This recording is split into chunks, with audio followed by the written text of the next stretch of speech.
In today's video, we will be analyzing the three most important states that Donald Trump, the presumptive nominee for the Republican Party, absolutely must win to reach 270 electoral votes next November and become just the second U.S. president to serve a non-consecutive term in the White House. I will be referencing my very own 2024 presidential election forecast throughout this video, which you can check out at electionpredictionsofficial.com.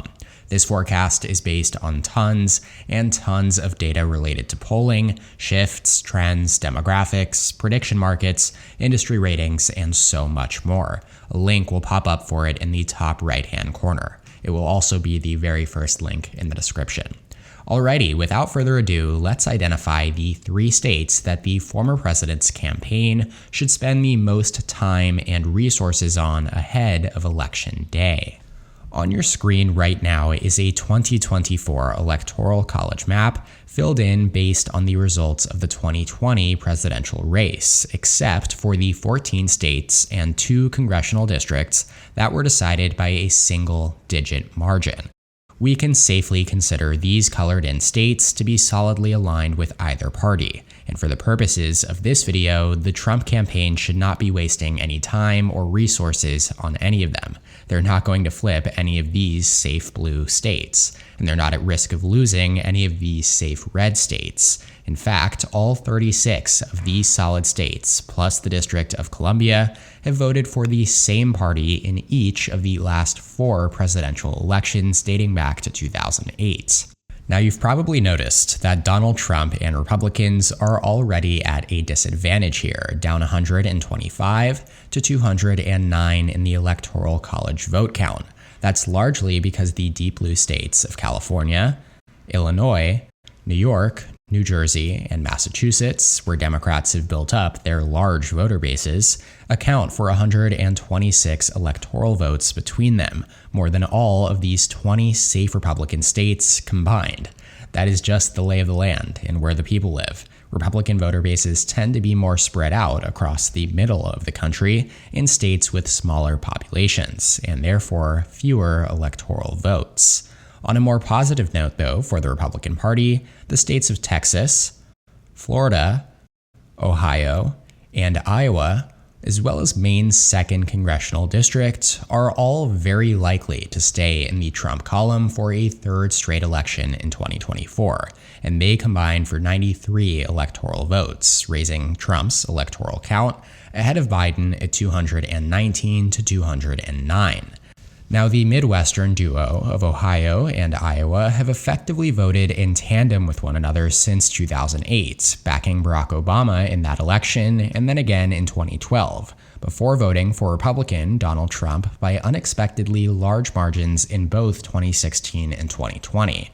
Iowa has shifted further to the right than any other state relative to the nation since 2012, while Ohio ranks 5th in that category. My latest EPO forecast has Trump winning in Iowa by 12.3% and in Ohio by 11.8%. Down in Florida, Trump won by 3.4% in 2020, making it one of just 8 states where he actually did better in that election than in 2016. Florida voted 7.5 points to the right of the national popular vote in 2020, the most it has in either direction since 1988. And then, more recently in the 2022 midterms, Republican incumbents Governor Ron DeSantis and Senator Marco Rubio were both reelected by landslide margins, at least by Florida standards, 19 and 16 points, respectively. The EPO forecast currently projects an 8.7-point Trump win in Florida.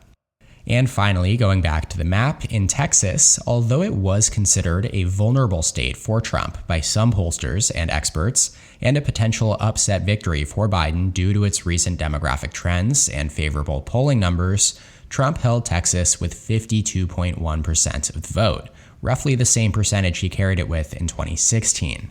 Biden did improve on Hillary Clinton's 2016 vote share by 3.2%, giving him the largest percentage in the state by a Democratic presidential candidate since 1976. Trump's 5.6% margin was also the narrowest victory for a Republican since 1996. But the concern for Democrats is that they may have peaked too early here. They received the turnout bombs they were hoping for in major metro areas, but Trump significantly improved his numbers among Hispanic voters, who make up roughly 40% of Texas's electorate, specifically in the Rio Grande Valley, which saw the strongest shift of any geographical region in the entire United States outside of Florida in 2020. My forecast has Trump projected to increase his margin up to 7.7% in 2024. Remember, too, that Biden was polling within 2 points of Trump headed into Election Day in 2020, and my current polling average has Trump leading by nearly 8 points. So unless we see Biden suddenly start to poll much, much better, we can comfortably label Texas as likely Republican on this map.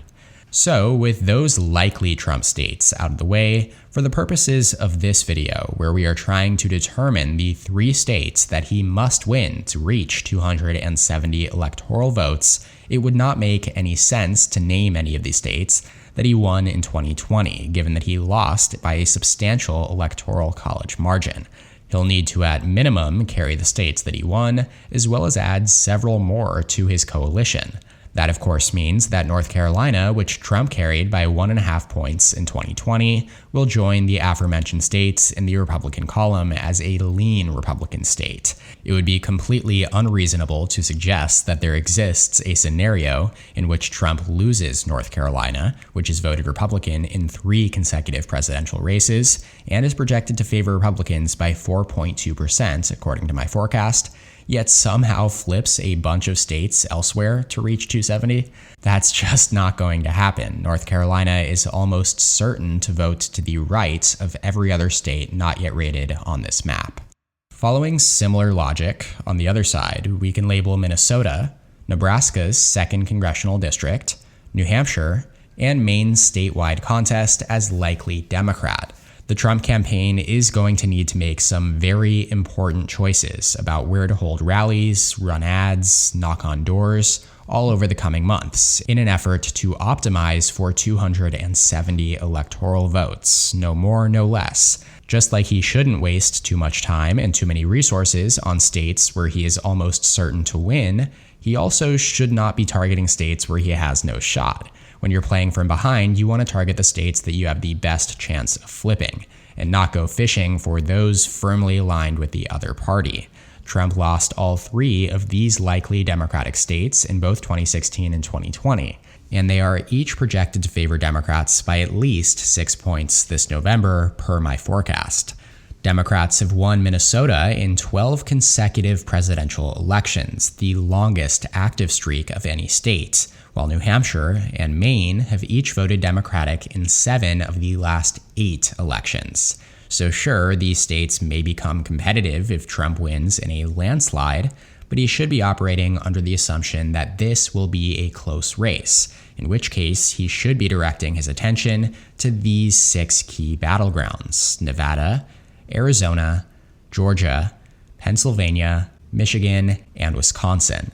He won all of these except for Nevada in 2016 and came within less than 45,000 combined votes in Arizona, Georgia, and Wisconsin, each decided by less than a point in 2020 from winning that election. As things currently stand, Trump leads in the electoral vote count with 235 to 225. Any combination of wins in 3 out of Arizona, Georgia, Pennsylvania, Michigan, and Wisconsin would result in him eclipsing 270 electoral votes. So with that said, let's go ahead now and pick the combination of 3 states that the Trump campaign should spend more time on than any others. The first state of the 6 remaining that I believe should be the top priority for Republicans in 2024 is Pennsylvania. I've said it once, and I'll say it again. The Keystone State is not just in name, it is also in practice. With Florida losing its swing state status, Pennsylvania's 19 electoral votes are now the biggest prize of any battleground on the map. And although Biden won by a margin of 1.2% in 2020, Pennsylvania still voted 3.3 points to the right of the nation as Biden won the national popular vote by 4.5 points. This marked the second consecutive election in which Pennsylvania voted to the right of the nation, which it had previously not done since 1948. Also, with Ohio, Iowa, and Florida backing the losing candidate in the 2020 election, Pennsylvania, along with Wisconsin and Michigan, have been established as the states with the longest bellwether streaks still in effect today. The last time that Pennsylvania voted for the losing presidential election candidate was 2004. The Keystone State was also the tipping point state in the 2016 election when Trump carried it by 0.7%, and it would have been the tipping point state in the 2020 election had Trump emerged victorious. Now, early polling for 2024 in Pennsylvania has been a bit of a mixed bag, but the latest Decision Desk HQ/The Hill average shows Trump ahead of Biden by 2.8%, with 42.8% to the incumbent president's 40%. So all things considered, Pennsylvania is not only the most electorally significant battleground with its 19 electoral votes, but it's also one of, if not the most competitive and winnable state for the Trump campaign, and therefore it is the first state that will be placed in the lean Republican column. Moving on, if Pennsylvania is 1A, its Rust Belt and upper Midwest neighbor to the east, Wisconsin, is 1B. The Republican National Committee has already given us the earliest clues that they can give that they see Wisconsin as one of their primary targets, selecting Milwaukee as not only the location of the first GOP primary debate, but also selecting the largest city in Wisconsin to host their nominating convention this summer. Wisconsin is, after all, the only state that was decided by less than 8 points in both 2016 and 2020. Trump carried the state's 10 electoral votes by 0.8% in 2016, before Biden flipped it by 0.6% in 2020. Wisconsin was officially named the tipping point state for Biden in the 2020 race for the second time in its history. Going back even further, though, Wisconsin was also decided by less than 1% in both the 2000 and 2004 elections. So in 4 out of the last 6 elections in Wisconsin, the winner of the presidential race emerged victorious by a raw vote margin of less than 30,000 votes. That's remarkable. Wisconsin is also widely considered to be the most demographically favorable state for Republicans out of these 6 key battlegrounds, as it is the least racially diverse and ranks in the bottom half of all U.S. states in share of college-educated residents. That said, perhaps the most favorable data point in favor of Trump's prospects in Wisconsin, in 2024 that is that it has shifted nearly 7 points in favor of Republican presidential candidates relative to the nation since 2012. And in terms of polling, Decision Desk HQ/The Hill has Trump leading Biden by 1.7% based on an average of 14 polls. So, going back to the map, Wisconsin joins Pennsylvania as the first 2 of the 3 states that Trump must win in 2024. And with that said, the former president now has 264 electoral votes to his name, just 6 shy of the number he needs to be elected president. 49 votes remain in Nevada, Arizona, Georgia, and Michigan. Alrighty, personally, to be fully transparent, naming Pennsylvania and Wisconsin as the first 2 states felt pretty obvious to me based on the data, while naming a third state has felt a bit more subjective. Trump could win any one of these 4 states remaining and have enough electoral votes to take back the White House, even Nevada. My official forecast currently has Trump projected to win in all 4, and Decision Desk HQ/The Hill has Trump leading in each of these states as well. Breaking it down further though, trend-wise, Arizona and Georgia have shifted more than 7.5 points in favor of Democrats since 2012, as Joe Biden carried both states in 2020, the first time that either of them had voted Democratic since 1996. Nevada and Michigan, meanwhile, have shifted more than 4 points to the right since 2012. Demographically speaking, Georgia and Arizona are also more favorable for Democrats here, as they both have a higher proportion of college-educated residents and are rapidly diversifying as opposed to Nevada and Michigan. Yet, with that said, when taking a look at the exact polling averages in every state, Trump leads Biden by 8.3% in Georgia based on 18 polls included in the DDHQ average. His margin of lead is 4.6% in Arizona based on 23 polls, 5.6% in Nevada across 16 polls, and then 2.6% in Michigan according to 23 polls. So here you see why this decision is so difficult. Trump is polling better and came closer to winning in Arizona and Georgia in 2020 than in Michigan and Nevada. But voting patterns, trends, and demographics seem to suggest that Michigan and Nevada would be easier flips in 2024. Ultimately, I think the most fair thing for me to say is that the Trump campaign should initially invest their resources evenly between these 4 states, and then, based on the polling in the late stages of the summer and into the fall, start to direct more time and money into whichever one of these states they feel they have the best chance of winning. Right now, if I had to place them in order of most to least likely to end up becoming that third most important state, joining Pennsylvania and Wisconsin, I would probably say Georgia, then Nevada, then Arizona, and finally Michigan.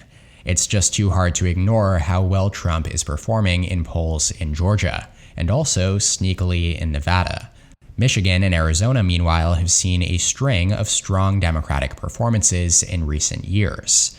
So I guess ultimately I think a narrow Trump victory is most likely to look something like this at this point.